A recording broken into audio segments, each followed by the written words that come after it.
दीदी नमस्कार। नमस्कार नमस्कार दीदी नमस्कार। ହେଲା ହେଲା तो पिला माने पृष्ठा नंबर 36 को आड़ाओ। दीदी आज कौन पढ़ा? आज आमे निशा महाराणा और साहू भाउजଙ୍କ कीर्ति कल्प विषय रे जानिबा।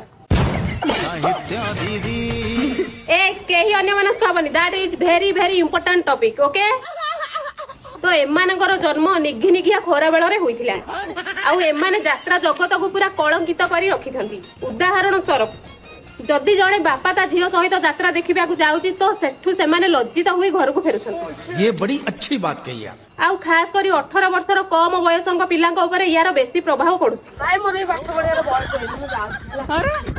अरे सी कौन पळैला? दीदी आमे पढ़े से न पढ़ू। ओहो तमे पढ़ मन लगे पड़िबो हला।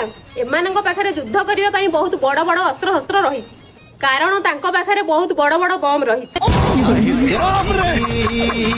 तो पिला माने आज पई एतिकी, काली आमे तांको बड़ बम विषय रे आलोचना करिबा।